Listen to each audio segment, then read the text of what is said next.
Hey, welcome to a brand new edition of the Rundown with Ramon. I'm glad you're here today. My name is Ramon Ray. Don't miss out. Get to know everything and don't miss out on what we're pushing out. The content we have here for your business to grow, curated for your business at zoneofgenius.com. Go there right now, Zone of Genius, right now and sign up. And if you're hearing the sound of my voice, whether it's live or on demand, in the comment, put "we hear you" and let me know what you think about today's insights. Listen, we have a nice segment for you today talking about how business consultants, how business experts, and others in this industry who really rely on their expertise for their business, if AI will take. And we've got quite a bit of responses from a Reddit post that we did, a Reddit insights and surveys from others talking about how AI probably won't impact their business. We'll dive into that in a bit. We got some insights in addition to AI and consultants. Disney, if they use AI, will it impact their creativity or not? Talking about Silicon Valley from the New York Times is in a hard tech era. And lastly, we'll wrap up on we're optimizing ChatGPT for mental health. Yeah. We're talking about a lot of things about AI, and that is an important, that's in, not just because it's in the news of the day today. It is important. Yes, building a regular, stable business is absolutely important. Knowing your cash flow, knowing your pricing, knowing who your customers are. Are you reaching out and connecting and touching your customers on a regular basis? Are you being the right leader you should be? Are you hiring the right people? Do you even have the mindset to be in business? But also, AI is capturing not just headlines, but AI is absolutely an important game changer for small business owners. I'm a firm believer, and I also believe that companies like Intuit QuickBooks, like Salesforce, like Zoho, like Microsoft, and other tools, platform tools like that, them embedding AI into their products and services is only going to help us in the long term. So listen here, let's talk about the first thing I wanted to mention today. Will AI harm, will AI hurt business experts? It seems like most people are saying no. Let me dive into this today and talk about a bit some of the insight I got from many comments on Reddit. Comment number one, the summary of the comments that we're talking about today was that one, AI is a tool, not a replacement. Some people are saying AI is augmenting our capabilities, not replacing them. We use AI to be more efficient, not replace ourselves. Yes, that is true. AI is a tool. But my comment, my thought of the day, my insights, my thinking of it, where I wonder, will some clients, will some uh, clients who are currently using business experts say, listen, I can rely on you less because AI can digest and dive into more of what I've called you for. But people are saying no, that AI is a tool, not a replacement. So it seems like they're saying the best clients, the best customers should not be worried about this at all. That's one insight when people talked about when I said, "Hey, will AI will you have to fear AI as a business consultant?" Number two, AI limitations, accuracy, context, and quality. People talked about in this post. Several comments focused on the shortcomings of AI, including lack of context, hallucinations, outdated data, and oversimplified or incorrect advice. I think that is true. But I still wonder, can AI give a lot of business owners a head start, and will they rely less and less on the consultants they may have hired for a report, for a study, for a survey? Some quotes on this said it vomited, it was making up facts, ignored reputable sources, it can't parse conflicting information or grasp nuance. And that is true. As I've heard before, that if you don't know about something, AI can bring you up to speed overall. But if you're an expert in something, AI probably won't tell you what you didn't know.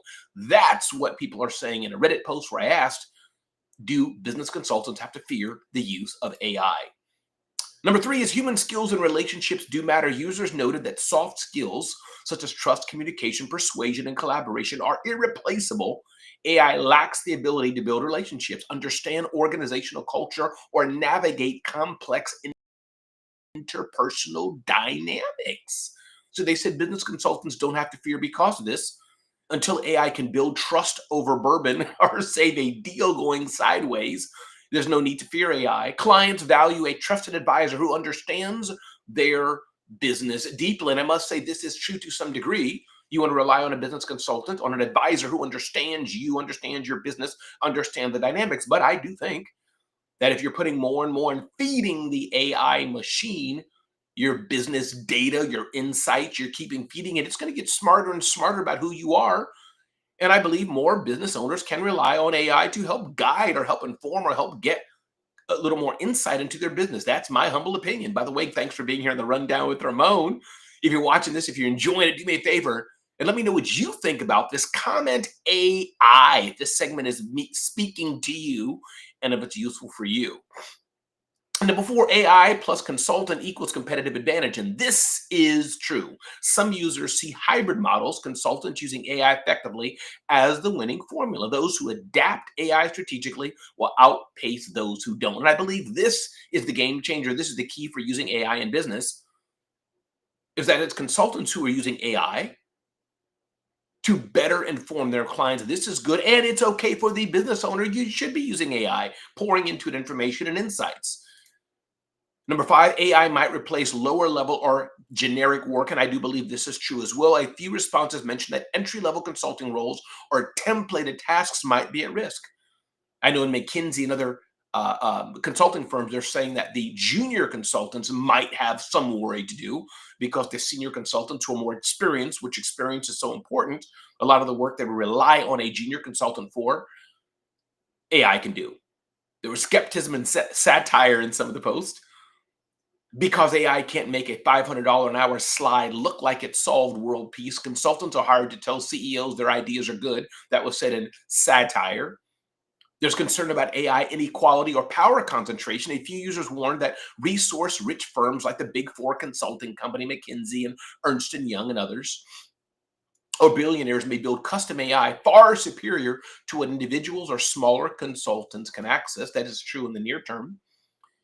And then people talked about niche use cases and domain expertise. Consultants with deep subject matter expertise express confidence that AI lacks the precision, real-time updates, or domain-specific nuance to replace them. I'm not so sure about that. Again, my name is Ramon Ray. This is the Rundown with Ramon. This segment we're talking about, can AI replace your local or your average or your national business expert or business consultant? Some of the data poured in like this: 22% of the responses said basically AI is a tool, not a replacement. So 22%, most people are not afraid of it. And then again, most people talked about AI limitations: 20%, 15% human skills and relationships matter. That is important. People did mention 13% that AI plus a good consultant is a winning combination. People seem to be agreeing that entry level work may be replaced. Those were some of the percentages that came in. But the bottom line is that people were saying that AI augmenting, not replacing a consultant, is the way to go, at least for now. And the best consultants are going to be those who learn to leverage AI as a strategic tool while continuing to offer judgment, relationships, and domain expertise that machines can't replace. Everybody, my name is Ramon Ray. This is the Rundown with Ramon. Glad you're here today. This segment is brought to you by Bitdefender. When you go home at night, you click, lock the door of your house. When you get out of your car, you boop, lock your car door. Make sure your business is safe and secure as well. This segment brought to you by Bitdefender Small Business. Check this out. It starts with something small. An email, a phone call, a fake invoice. It looks real. It sounds urgent. One wrong move, and your business pays the price. Small businesses are easy targets for cyber criminals. With Bitdefender, they lose every time. Enjoy unstoppable security and real peace of mind so you can fight for success, not against cyber threats. Real-time protection, zero stress. Get Bitdefender today.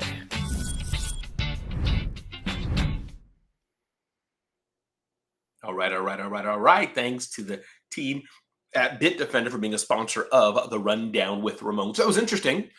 Another thing, bringing in from the world of AI here, which I do think is important, Disney, or we're not going to get to Disney right now. We'll talk about Silicon Valley is in its hard tech era. We're not going to dwell on this too much. But I thought it was interesting is that it's no longer, and again, no longer is a big superlative word, but the world of apps and programming and coding and HTML and mobile sites is important. But the Silicon Valley, the tech digerati, they're looking at how am I using AI in my business, and the backstop of that is the hard tech needed to power it. It says here, it was a time of mobile apps and Mark Zuckerberg, Facebook's founder, wanting to give everyone at Facebook an email address. That was where it was at the end of the day, at the top of the day.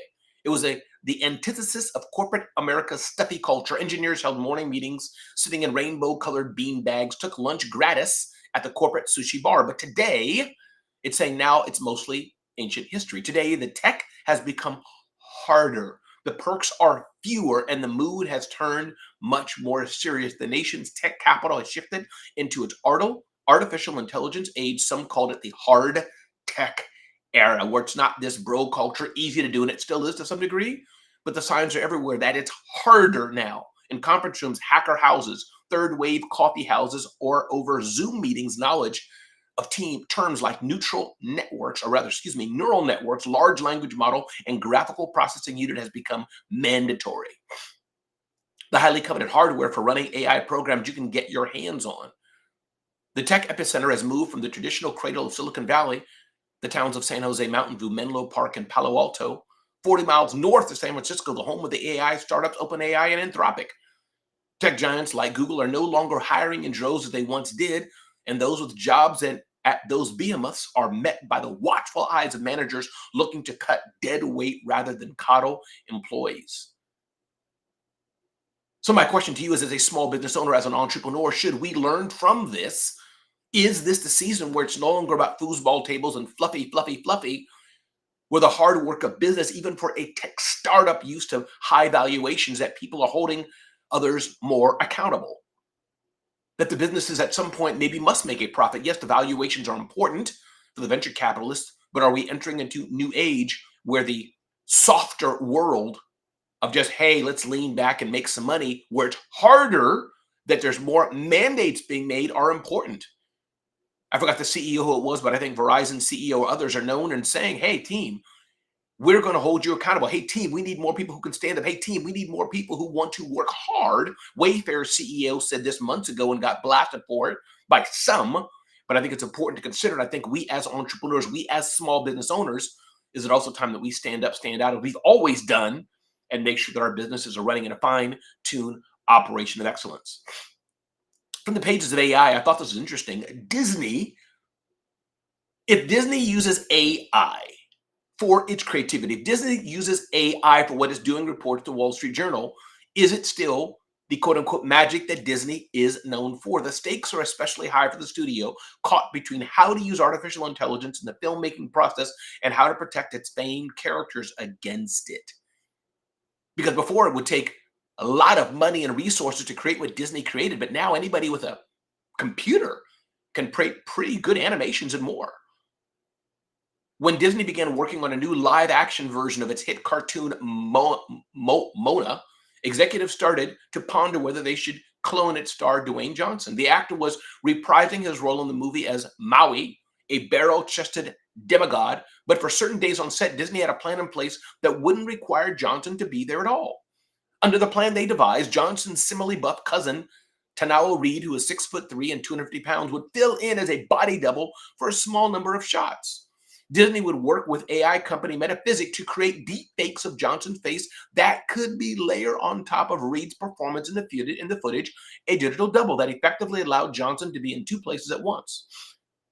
What happened next was evidence that Hollywood's much discussed and much feared AI revolution won't be an overnight robot takeover. So Johnson approved of the plan, but the use of a new technology had Disney attorneys hammering out details over how it could be deployed, what security precautions would protect the data, and a host of other concerns. They also worried that the studio ultimately couldn't claim ownership over every element of the film if AI generated parts of it, people involved in the negotiation said. This is important to understand. So Disney and Metaphysics spent 18 months negotiating on and off over the terms of the contract and work on the digital double. But none of the footage will be in the final film when it's released next summer. Wow, they're not going to use the footage. A deep fake Dwayne Johnson is just one part of a broader technological earthquake hitting Hollywood. Studios are scrambling to figure out simultaneously how to use AI in the filmmaking process and how to protect themselves against it. This is interesting. If AI is being used to create a deep fake, is it protected work, and how can it be protected? I know I don't have the answer for this. This is something that the lawyers and the courts are going to have to figure out. Disney's legal teams remain fiercely protective of the studio's characters and wary of any moves internally or by third parties that can harm its brand, leading the company to sue one AI provider in June. And Disney employees who want to feed corporate information into generative AI tools for company business must seek approval from an AI committee. Disney has a multi-billion-dollar franchise at stake on its characters, rightfully so. So if AI is injected into these characters, wow, I wonder, does that mean it's no longer original and what to do? Iger and Gutierrez, Disney officials, have met with White House officials in recent months to discuss worries about AI models infringing on the company's intellectual property. This is a big deal. Historically, it says Disney has been reluctant to allow its characters to mingle on consumer goods it manufactures, let alone mix and match in ways that AI tools encourage. It says here, when princesses like Cinderella and Sleeping Beauty are featured on the same product like a lunchbox or a poster, designers must ensure their gazes are fixed in different directions so that the characters are all plausibly living in their own universe. That's deep. It took years for the company to allow Disney characters from different universes, such as C-3PO and Ariel from Little Mermaid, to interact with each other in video games. Here's why Disney's concerns about control of its characters and stories have been a point of debate in its recent work with Epic Games. I could go on. So this aspect of intellectual property is absolutely important. Being worried about, you've created so much for these characters, can somebody else steal them? So here's the key for your business as well. What does this mean for your business? Do you have to worry if you have deep intellectual property and you inject AI into it? You better be careful, better think about that, especially if it's $1 billion or $1 million or hundreds of thousands of dollars. It's of value to your business. Disney is going through this. Maybe we should as well. Again, welcome to the Rundown with Ramon. My name is Ramon Ray. Brand new episode of the Rundown with Ramon. Do not miss out on all of our insight. Go to zoneofgenius.com. Sign up today, zoneofgenius.com, so you don't miss out on the information and insights we're sharing today.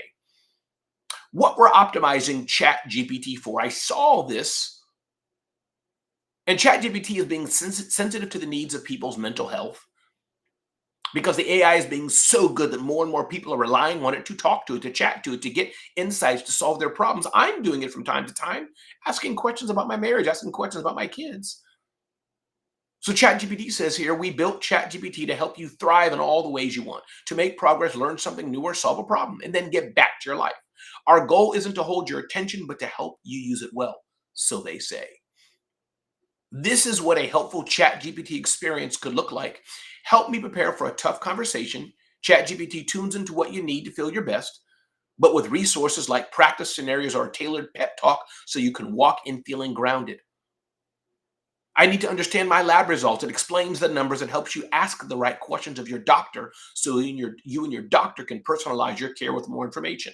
I'm feeling stuck. Help me untangle my thoughts. In fact, it acts as a sounding board while empowering you with tools of thought so you can think more clearly. Often less time on the product is a sign it worked. ChatGPT says with new capabilities like ChatGPT Agent, it can now help you achieve goals without being in the app at all, booking a doctor's appointment, summarizing your inbox, or planning a birthday party. We don't always get it right, it says. So here's a few things. That's why we've been working on the following changes to ChatGPT. Supporting you when you're struggling, is trained to respond with grounded honesty, keeping you in control of your time. Starting today, you'll see gentle reminders during long sessions to encourage breaks, helping you solve personal challenge. When you ask something like, should I break up with my boyfriend? ChatGPT shouldn't give you an answer. It should help you think through asking questions, weighing pros and cons. And it wants you to rely on learning from experts. Listen, everybody, this is an interesting time we're in because ChatGPT is so good, and it wants to make sure there's guardrails in place to make sure that it's not being a roadblock to how you're using AI, and doesn't want you to take away from the human experience. Today, it doesn't want that. And I do think seeking medical advice from a human is important. Getting a doctor's opinion is important. Yes, it can summarize your inbox, summarize your emails, and more. But ChatGPT is only a tool. And I do think that for the foreseeable future, nothing can beat a good human. That's what I think. But what do you think? If you believe that humans are still important, type human in the chat. And let's hear about that. Talk about that. But if you believe that we're moving to a world where AI can be used more and more and more and more without human intervention, let me know what you think about that as well. We can all learn together. Again, my name is Ramon Ray. This is the Rundown Ramon. Don't miss out on any editions of what we're doing here. Go to zoneofgenius.com, zoneofgenius.com, and sign up. Join me in Las Vegas at the Entrepreneur Level Up Conference. Entrepreneur Level Up Conference. Would love to see you there. Go to entrepreneurlevelup.com and join me in Las Vegas. Again, thanks to our friends at Bitdefender for bringing us this episode. Check this out. Running a business is tough. Cyber threats make it even tougher. phishing scams, ransomware, one click can cost you everything. Bitdefender stops threats before they strike. No IT skills needed. Bitdefender, your go-to cybersecurity partner. Easy to use, impossible to outsmart. Just security that thinks ahead. You run the business. We stop the threats. Get Bitdefender today. Trusted. Always. All right, that's a wrap. This is the Rundown with Ramon. Don't forget, go to zoneofgenius.com so you don't miss out on any of the insights at zoneofgenius.com. We're glad you're here today. Thanks for being here. And if I can help you in some way, just email me, hit me up, let me know. Ramon@RamonRay.com, Ramon@RamonRay.com. Let me know how I can add value to your world. Until next time, I'll see you if you see.